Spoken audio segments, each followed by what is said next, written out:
Hello everyone and welcome to another episode of Coffee With. I'm your host Christopher Evans. Today on Coffee With we are excited to welcome Senator Camera Bartolotta. Hello Senator. Hello, so nice to see you. It is wonderful to have you with us. So first off, as a business owner, you were a small business owner prior to... Am still. Yes. How did that prepare you for Senate? Well, actually, I've been in business for 26 years. That's kind of hard to believe. And actually, 26 years ago, my husband and I opened up the very first drive-through quick lube that the Mon Valley had ever seen. And it's called the Duke of Oil. Knowing what it's like to have to make payroll and to actually budget, and knowing that when you spend more than you bring in, you're not going to be in business very long. So I think that having business people who are legislators who really truly understand the economy and how to balance a budget and how to save for a rainy day and how to make the most of your investments, I think that's crucial. And it surprises me to see that there are so few business owners that are in the legislature. So Senator, a couple of the key issues that you campaigned on and I know are passionate about are stimulating job growth, protecting the environment, as well as fostering our education system. Yes. Maybe you could talk a little bit about some of the programs you're supporting in those areas. Sure. As far as energy and the environment, I actually requested to be vice chair of the Energy, Environmental Resources and Energy Committee, and I did receive that appointment. I also requested to be on Transportation Committee, and several others, Veterans Affairs and Emergency Preparedness, Urban Affairs and Housing, several other committees that I felt were vital to my district.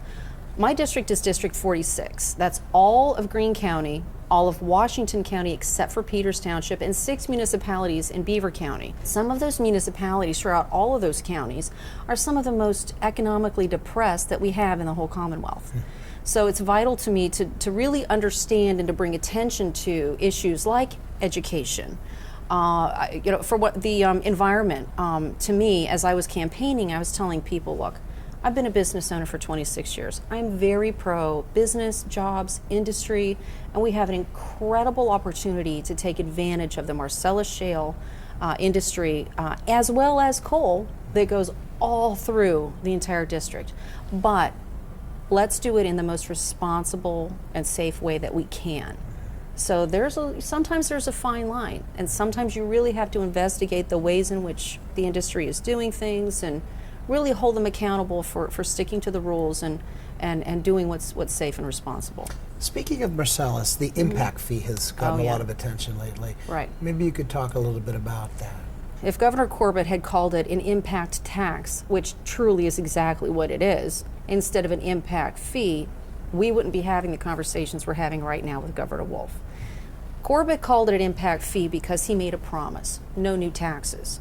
We needed, as a Commonwealth, to get adequate funding, let's say, from the Marcellus shale industry to really provide enough funding to repair the roads and the bridges and the damaged infrastructure that's happening because of the industry that's being done there. I have some municipalities down in Greene County, for example. One of those municipalities has 250 wells in their municipality. The damage being done by all of the heavy hauling, the sand trucks, the water trucks, and just even the traffic from the people who work at the wells, it's astronomical. It's hard for anyone not living in the area to really understand. However, because of the impact fee provided, they're getting hundreds and hundreds of thousands of dollars to offset the damage.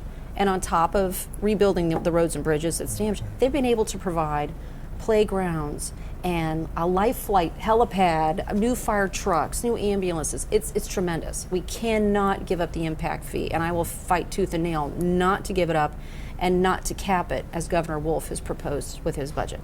I know you're concerned about spending and taxes. Yes.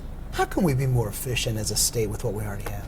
Well, one of the things that I proposed, I've actually sponsored a bill that is the Taxpayer Protection Amendment. It's not just a bill. There's a bill that was in the House previously and actually presented last year by Senator Fulmer to make the Commonwealth accountable.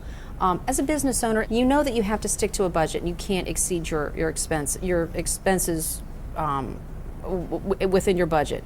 you have X amount of dollars to pay those bills. And if you keep piling on, you're in trouble. That's what we have to do with Pennsylvania. We are one of the very, very few states in the entire country that doesn't have a plan, checks and balances for our budget. So the bill that I proposed, it's an amendment to the Constitution. It will make it a constitutional amendment so that it can't be changed at the whim of the next political administration. And it requires that the Commonwealth maintain its budget according to the growth of population and inflation. Let's talk a little bit about job growth. Okay. Where do you see some opportunities outside of Marsalis, perhaps? Well, here's the thing. If we can take advantage of and encourage other industry to come to Pennsylvania by, let's say, lowering our corporate tax structure. Right now, our corporate tax in Pennsylvania is 9.99%. And it's prohibitive to a lot of companies. They just don't want to set up shop here. Not only that, but the personal income tax, all of the other taxes that we impose on industry, it makes it very unfriendly, an unfriendly environment. We need to change that. We need to entice more business, more industry to come to Pennsylvania. What advice do you have for Pennsylvanians on how to get a small business started or sustained? Well, don't ever let someone else talk you out of it. Life is very, very short. If you see someone else who's successful in a small business, talk to them.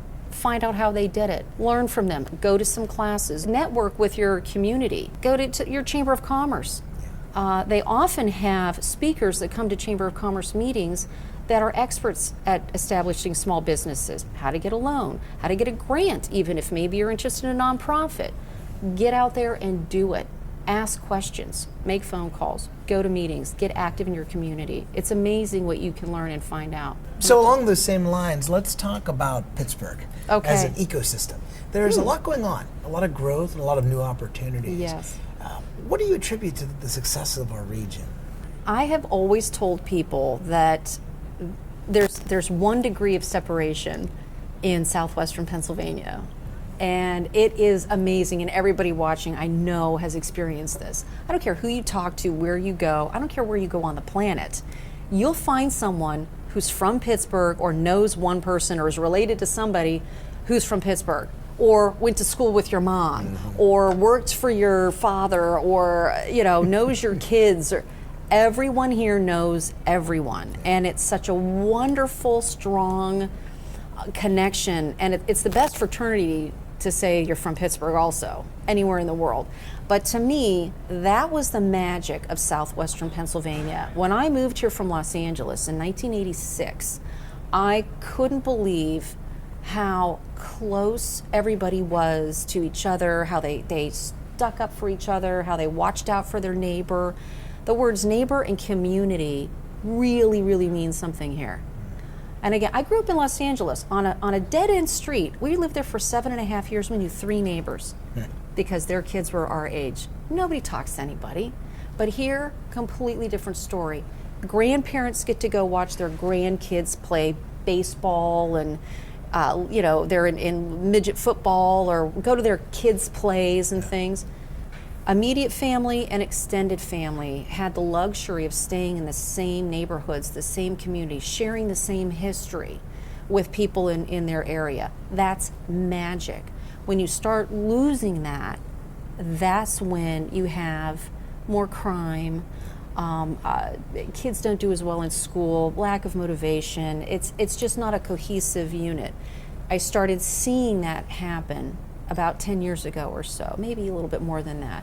Where there aren't very many family-sustaining jobs here. There's not enough industry to really keep families together generation after generation. And we have to really work on that. We have to bring that back and keep that growing in southwestern Pennsylvania.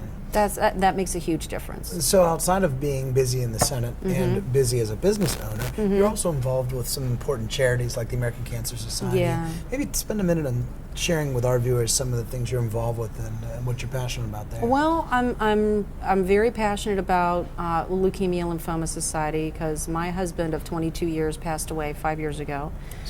He battled lymphoma for 4 years, and my daughter at the time, she organized a team for Light the Night.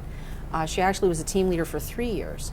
The first year was the first year her dad was diagnosed, and then the second year was when he was having his second stem cell transplant, the night of the walk. And then the third year, she was speaking as someone who lost someone. So she spoke to about 5,000 of them that night at the Light the Night for those walking in memory of someone. So yeah, that's very near and dear to me. I had 7 very close family members die of different cancers in a 10-year period.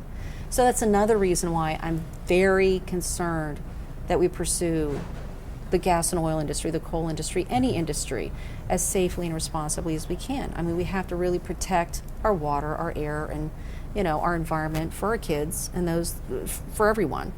But that really was just everything's connected. So that the Cancer Society, the cystic fibrosis, several different charities I've been really involved in and working very tightly with my community. So if our viewers would like to learn more about some of the programs you support and the legislation you're behind, where would you direct them? Actually, you can go to my website, senatorbartolotta.com, and you'll find all kinds of information. You can get on an email list, and you'll get an e-newsletter very often, and it updates you on all of the different bills and the programs and things, all the different things going on, not just in the Capitol, but around the district. I'm kind of a Facebook nut, always have been, and I really, really like to keep everybody up to date with what I'm doing, where I'm going, who I'm meeting with. Well, Senator Bartolotta, it was a pleasure having you on Coffee With, and continued success with all that you're doing to help the community. I appreciate it so much. Thank you. It was so nice to meet you. Pleasure. Thanks.